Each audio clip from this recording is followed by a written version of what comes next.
Good morning, students. Take out page number 94. As in our last class, we had started with the chapter The Blue Bead. We have done the description of the crocodile, that he was with a very hard skin and nothing could pierce into his body. Pierce means anything could be poked into his body, or he could be hurt anything with anything. Now, the place was where the crocodiles used to lay. The women had to cross that river. So, what they used to do was they used to go in groups and shouting around, because in the noise, in the shouts of the women, the crocodiles used to not harm them, they used to not attack them, they used to go away from there because they didn't like the noise. So, now we'll start further.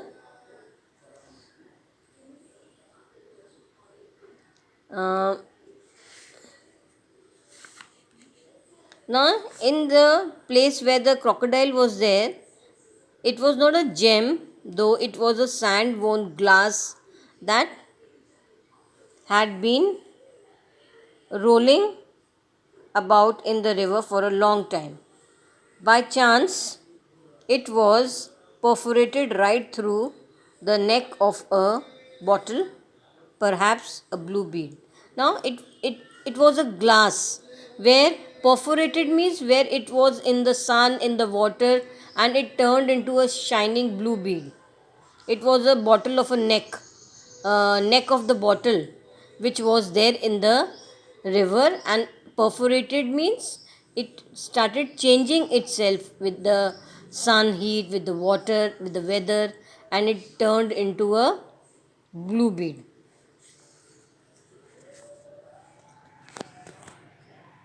Now, in the shrill, noisy village above the ford, out of a mud house, the same color as the ground, came a little girl, a thin, starving child dressed in an earth colored rag. She had from the rag into two make skirt and sari. Now they're describing the other scene where in a village, noisy village means where there were people staying in that village. They had small huts and all, and there from that one hut, a grounded little girl means she was of brownish color, wheatish color, you can say. A very thin, starveling child means a poor child. They were not having a good, luxurious house. It was a mud house. She had torn the rag. Now she was wearing rags means very old clothes, torn clothes. And that cloth also she had cut it and made a skirt out of it and a sari to wrap herself. Sibia was eating the last of her meal, chapati, wrapped round a smear of green chili and rancid butter, and she divided this also. That is now Sibia, she's having her breakfast. That also a chapati. It has been applied chutney on it. You can say green chili was been rubbed onto it with little bit butter, and that chapati also she has cut it down two sides and she's eating it.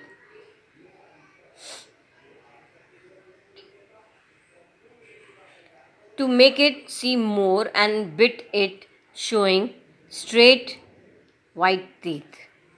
Now that also why she has made it into two parts, to see that she has two in her hand, to look more, and she's biting it, showing her white teeth.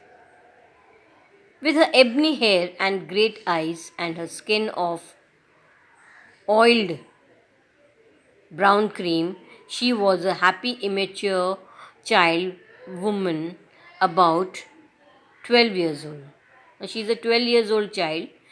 Ebony hair means with brown hair. And she's having beautiful eyes, great eyes, and her skin, it looks shiny like an oily skin, you say that in that way. An immature child means who's not a grown up child. She's a small child of 12 years old. Barefoot, of course, and often goosey cold on a winter morning and born to toil. Now it is a cold season over here. The story is being said in a winter season where she's barefoot. Barefoot means she's not wearing anything. She's not having any slippers or shoes or like that.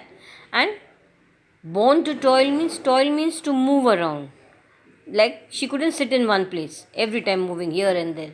Like you all do. You don't sit in one place, moving from one place to other. That means born to toil. In all her life, she had never owned anything but a rag. That means she's not having anything with her. Like at the age of 12, you people have toys, games, many clothes, shoes, different types of footwear, then clothes and all, but she didn't have anything. She had only one cloth, that is, she was wearing. She had never owned even one anna, not a piece, not a pie. That means from small to small money, least to least money, she had never owned me, she didn't had it. Even to buy, say, a handful of blown glass beads from that stall in the bazaar where they were piled like stars, or one of for thin glass bangles that the man kept in a stick, and you could choose which color you had. So nothing she could do. She never could buy anything from the stalls when she used to go out in the bazaars. Not even bangles, where the bangle seller had those bangles in a bamboo with different colors so that she could choose out to buy any of them. So she couldn't choose also. That means she was so poor.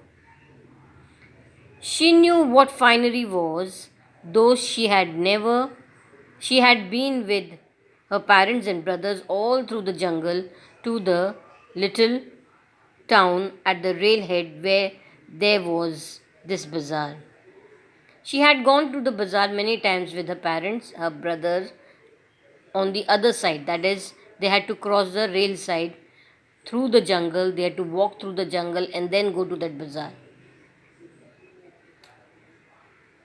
And she had walked through all the milling people and the dogs and monkeys full of fleas, the idling, gossiping, bargaining humanity, spitting Beetlejuice, heard the bell of a sacred bull clunking as he lumped along through the dust and hubbub. Hubbub means in the rush. Now they're describing the bazaar where she used to go, where there were beetle means pan, where people spit and all here and there. And then she used to see the dogs and the monkeys full of fleas. Fleas means with lot of hair on them. And a sacred bull. A bull used to walk in the market with having a bell in his neck and roaming here and there. She had paused amazed before the sweetmeat stalls to gaze at the brilliant honey confections abuzz with dust and flies. She has even was amazed looking at the sweet shops. Wow, such lovely sweets. She used to peep here and there, and then flies are there on them. And even the honey confections means the honey, which these bees, we get it from the bees. That honey she used to look in there, and she used to be very amazed, surprised. And she used to get a wonderful smell. They smelled wonderful. Above the smells of dreams and humanity and cheap cigarettes. Even cigarettes were being there in the market. So she used to see all that. At home, she sometimes tasted wild honey or crunched the syrup out of a stalk of sugar cane. But these sweets were green and magenta. Now, many times she had tasted honey at home. Even the sugar cane she has tasted, that is sweet. but she had never tasted sweets which were of magenta and green color. So, students, today we do till here, then in the next period we'll go further. Thank you.